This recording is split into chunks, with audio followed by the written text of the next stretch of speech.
Actually working on making a couple of pepper mills. So to begin that process, I've got a piece of walnut chucked into my lathe, and I am just spinning it to get a cylinder that's going to be long enough to make both of the mills. It's going to be enough to make a couple of mills.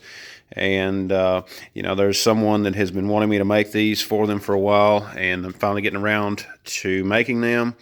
And of course, you know, why turn just a small piece of wood in a process like this where you can go ahead and get enough material to where you can do a couple of them? So that's what we're doing here. And you can see that I still have a little bit to go before I get this completely round. And if you've seen any of my other videos, you've seen some of the pepper mills before.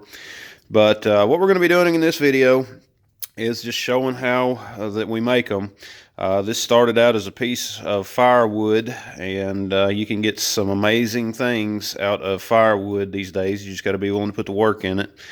You know, solid piece of walnut, very beautiful. If you've seen any of my work, other videos, you know that it can be just amazing. But anyways, guys, come along with me, and we're just going to continue on this and try to get a couple of pepper mills made, and I'll show you how we do it.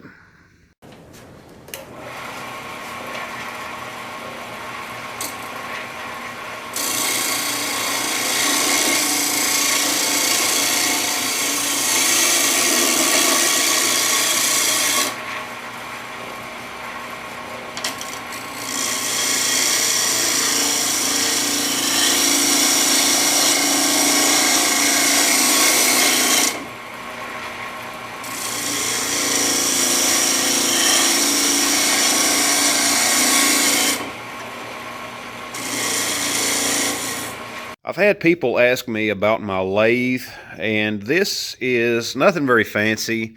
I bought this lathe back several years ago. I did get the extended bed for it, and it's, look over the mess. I mean, like I say, I have been using it, been in the middle of this project, so look over the mess. This is not a very expensive lathe, but it is one that serves me well. It is a variable speed. You know, you have to adjust the belts on it. Some people like that, some people do not, and it doesn't bother me. And but it has been a very good lathe, and with that bed extension especially, I can actually turn very long pieces of stock, half horsepower, and it works great. So if you are in the market for a mini lathe, I'll actually leave a couple of links down in the description to where you can look at a couple of different ones. I'll also leave a couple of links to some of the turning tools that I use. Now, I don't use very fancy turning tools, but I do try to use some that are going to hold up. I don't use the cheapest thing out, but at the same time, I don't buy the most expensive. But check the links out down in the description. And anyways, we're going to get back to our project.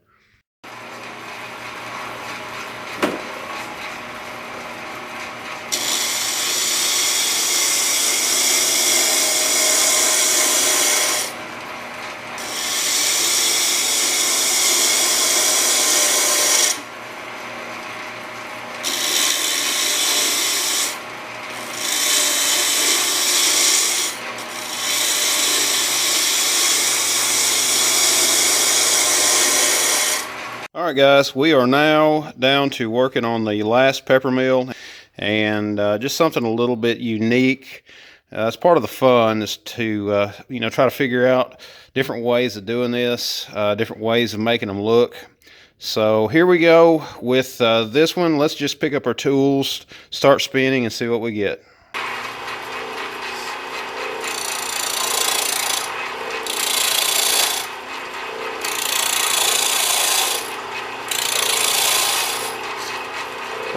What I'm doing now is just going to make sure that I've got everything centered. I'm just going over this cylinder.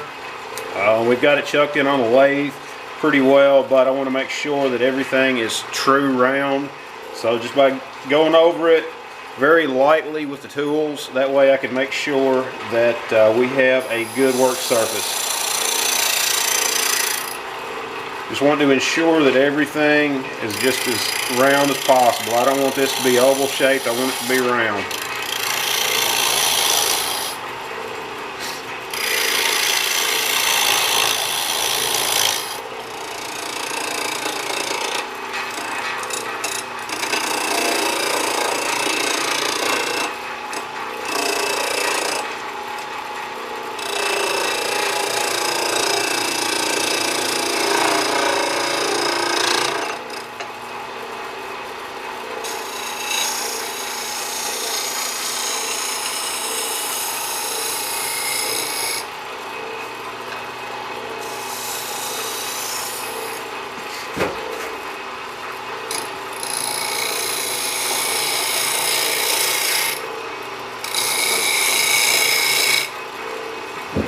Guys, this next part you need to be kind of careful doing what you do. We've already sanded this and we got it down pretty smooth, but one of the things that I like to do with these is to actually reach down, pick up a handful of sawdust right from underneath the lathe. And again, guys, if you are not familiar with doing this, it's probably not safe, but this is something that I do, so you need to be very cautious if you try this. But that sawdust really helps to polish down the outer surface of that. Since we're not going to be using any kind of a chemical finish on these, it needs to be something food grade. This is a way of helping to really polish down the surface of the pepper mill. And again, you got to be careful, very careful doing this, because you can injure yourself. Again, just some more of that sawdust, light pressure, and you can see how that it is starting to polish that out. Again, we've already gone through the different grades of sandpaper, and now this is just kind of a finishing touch. And guys, here we are drilling out this particular pepper mill, and you can see how I'm using the pin blanks. Again, you do not want to get in a hurry doing something like this. You can easily crack that. Be sure to take your time and slowly drill the mill through. I actually use the indentions made by the lathe to give me a start on my drill. That way I can make sure that everything is lined up just right.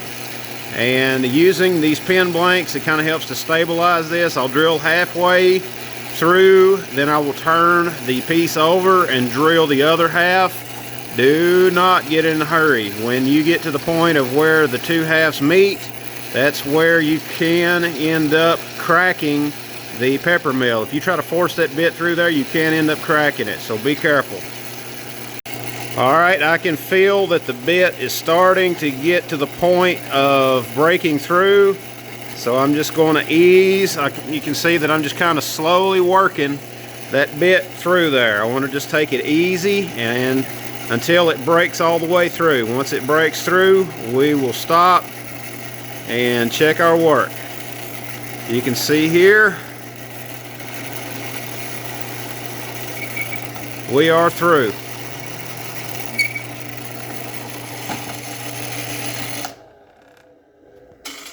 Alright, now let's simply take and loosen our vise up a little bit. These can get a little warm when you're doing this, and there is a piece of that wood that's still in there, but that is not attached. Now it is a little bit warm, so you got to be careful. So what we're going to do is actually drive this out. Let me see if I can do this one-handed. I'm just going to take one of these pin blanks, and there it is. So that little piece right there, which is still a little bit warm, but you know, good little button size piece. That was what was in the center of that, and if you line it up perfectly, you're not going to have really much of an issue making sure that you've got that straight. A little bit of piece of sandpaper, and there's a few little burrs inside there, just a little bit of sandpaper. We'll polish that right out. The only thing that is left to do now is to assemble the hardware. So we're going to get our grinder out, going to get the screws out, and it comes with 2 screws. You want to make sure that you do not lose those. Get them out of the packet, and when you put your pepper mill on there, you want to make sure that it is centered over top of that hole. You don't want to have it offset. You want to make sure that it is centered correctly. Here's how they come. I'm going to set that, actually it's the other side. Set that right up there just like that. I'm going to take one of my screws, make sure that I'm lined up good. Get my screwdriver out here. Make sure that I'm lined up good, just like that. Some wood you really need to pre-drill. This walnut, I do not have much of an issue with being able to run these screws on home, but some of the woods out there, you do need to pre-drill. You can do this to mark the location of your screws and then actually pre-drill them. I'm just going to get that one started. Turn over to the other side, make sure that it gets lined up correctly. Now we're just going to be running the screws up. As I'd mentioned, sometimes you will need to pre-drill these. This particular Walnut, I've not had any issues with simply running those screws on in. You do want to be careful because you don't want to crack the barrel of the pepper mill, all that work that you've done.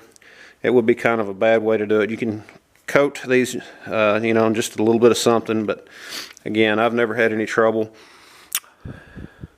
Seems to be working well. I like how this one is the antique copper. I really like how that looks with this walnut. It'll look even better when we actually wipe it down with a little bit of mineral oil.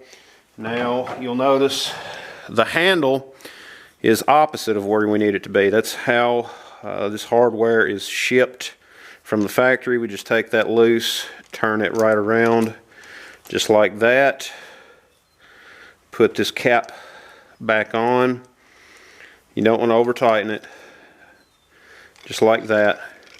This right here is where you will adjust how coarse and how fine the pepper is going to be. I like to run those down just a little bit, just till I can feel the blades engaging. You don't want to go too far. If you go too far, just back it off a little bit and give it a couple of test spins.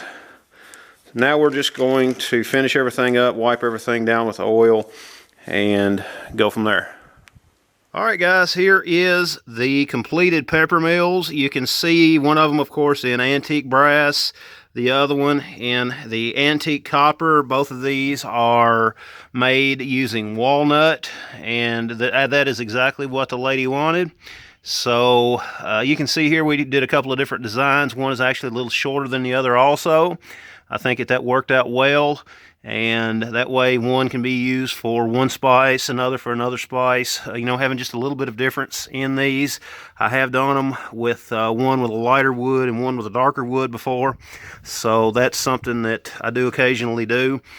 But anyways guys, let me know what you think about these down in the comments below. I'm also going to be putting some links to some of the tools that I use in my projects down in the description. If you could, just go ahead and check those out if you are wanting to get into woodworking. It's through Amazon. The channel does receive a little bit of commission if you purchase anything through those links. It doesn't cost you anything, but the channel, we do get a little bit of commission for that. Anyways guys, let me know what you think about these. It's a real fun project. It's a real good way to learn how to use a wood lathe. Guys, thanks for watching. Be sure to subscribe, check out all the rest of the videos on the channel, and we'll see you next time.